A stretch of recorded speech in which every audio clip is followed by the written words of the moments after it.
Baru-baru ini viral di sosial media yang memperlihatkan seorang guru SMA yang melakukan razia rambut panjang siswanya di kelas. Dilihat pada unggahan akun Simbok_Darmi, guru tersebut menggunting rambut seorang siswi yang dianggap kepanjangan, meski rambut siswi itu sudah tertutup oleh hijab. Hingga video ini viral belum diketahui di mana hal tersebut terjadi. Mohon dikondisikan tenaga pengajar ini dan dipurna tugaskan karena bersikap tidak sesuai dengan aturan jiwa seorang pendidik. Terima kasih, tulis akun tersebut. Mantan Menteri Kelautan dan Perikanan RI Susi Pujiastuti, bahkan turut menyoroti aksi yang dilakukan oleh guru tersebut. Jahat sekali, tulisnya di Twitter. Terkait hal itu, menurut Komisi Perlindungan Anak Indonesia, KPAI, menyebutkan tidak semua jenis sanksi yang diberikan oleh guru di sekolah sepenuhnya dapat diterima.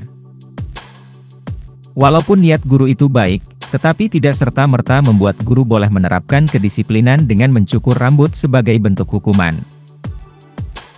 Guru yang mencukur rambut murid bisa diancam pidana maksimal 5 tahun dan/atau denda paling banyak Rp100 juta sesuai pasal 77 huruf AU Perlindungan Anak. Sontak setelah video tersebut diunggah menuai berbagai komentar dari warganet.